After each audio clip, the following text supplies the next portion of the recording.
you also mentioned that you ended up jumping inside into the negotiation room instead of sort of being sort of fixing. So could you talk about that process and how we might, as communicators, sort of tap into a momentum like that to keep it going? The engagement of journalists is extremely important. One of the things I found, I have a scientific background, one of the things I found when I became a minister and speaking to my negotiators is that very often we get so caught up in the jargon of climate change and the acronyms. You could get lost in the acronyms of climate change and the whole. I mean, they are very, very many acronyms.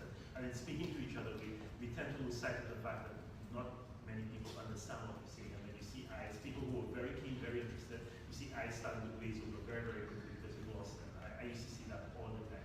And I used to say to my negotiators, we have to find a different way of communicating with people because we're only speaking to the good. We are out there, we go to COP meetings and we're negotiating on behalf of people who we say are on the front line of climate change or the most affected, but they really don't understand what we're doing, they don't care about what we're doing, and nobody's really on the edge of their seat waiting for the outcome of COP19 or COP20 or COP21. So we must find a different way of engaging with them.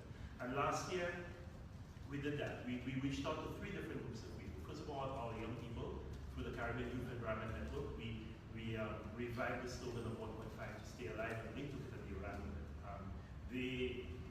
All of the chapters of the Caribbean Youth Environment Network around the Caribbean were organizing 1.5 to stay alive campaigns and engaging with people and reaching out to their various publics, and that went very well. Then we reached out to the artists, the Calypsonians, the reggae singers, the poets, the playwrights, and we got them, we said to them, this is the information, this is what it's going to mean to you, and this is how it's going to change the way of life in the Caribbean that you're used to. And we need you to now translate that into the medium that you use and reach out to people. And we were amazed that there were very prominent artists, Caribbean artists, who embraced this challenge and went out and started singing about 1.5 and asking how could they get involved. But the most important community for us was the community of journalists, our media people. And we did a few things. One of them was a little sneaky. We actually offered prizes for the best stories so that we could bring people to Paris with us. And a few journalists started writing a little bit more about climate change because they wanted to go to Paris. Everybody wants to go to Paris.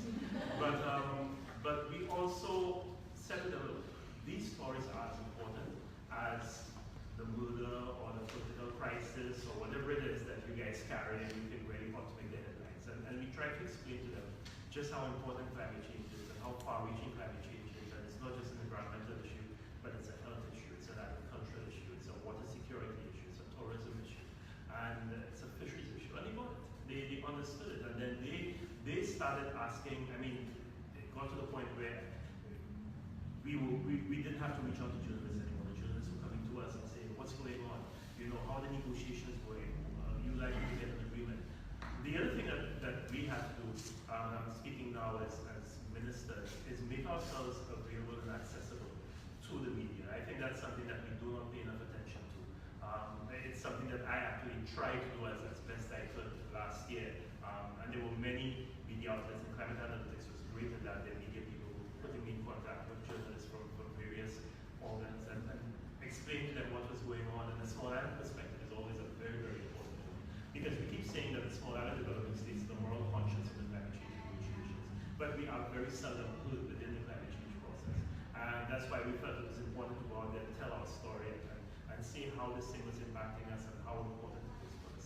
So that was, I think, that part of our campaign was as important as anything we did in Paris.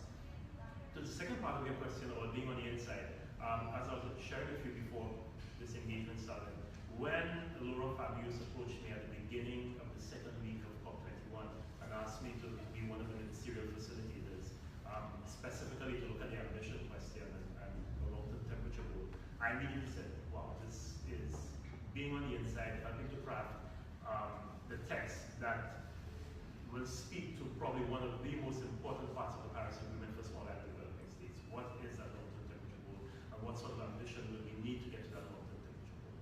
I said yes to him, and then I went back to the Caribbean delegation and I said to them, Fabius asked me to be a member of a small group of ministerial facilitators who facilitate this to help craft different parts of the agreement, and I agreed. And immediately they said to me, why did you do that? Can't do that. the spokesperson for AOCs on loss and damage. Loss and damage is a very, very important part of the negotiations for us. Nobody else can carry loss and damage. We've been carrying this for the last 3 years. If we lose you, who's going to do loss and damage? I said, well, there are many people who do loss and damage. Because you guys have all been doing loss and damage. All of you negotiators have been doing loss and damage. Yes, okay, I've been your ministerial spokesperson, but I'm sure we can bring another minister to speed on loss and damage in the next 2 days, and armed with you behind him or her, we can present just as compelling an argument as you would have been if I were there. But I think I'm of a lot more benefit to you if I'm on the inside, helping to guide the negotiations in a particular direction, and I have been asked fortunately to arrive at consensus on a subject that is very important to us. I think up until the end, there were many members of my delegation who felt that I really should have stayed, particularly when the loss and damage discussions started getting a bit dicey, and this whole question of liability and compensation reared its ugly head again, and it threatened to tear the discussions apart on loss and damage, and we kept saying, see, we are slightly here and there.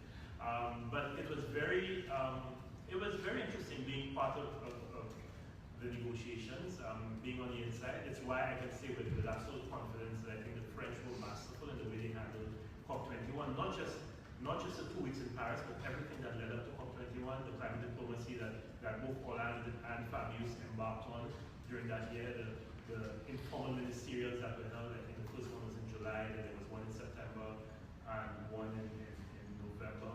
And all of those were geared at trying to bring ministers together towards a consensus so that it would not be as problematic in getting those landing zones when we got to Paris. And the French really handled the process very, very well. That's not to say that Paris was smooth sailing, it was anything but to get from where we were in Copenhagen to where we landed in Paris, I think is a monumental achievement. And for us, a small island developing state, to have come out of Paris saying that we could have ticked off every single one of the boxes that we went into Paris as our must-haves. We were able to do that. Not in the strength of language that we wanted. I would have liked to have seen stronger language on 1.5, stronger language on loss and damage, stronger language on mobilizing finance, stronger language on RED+. But we came out of there with everything that we wanted. And for me, that was the most important thing.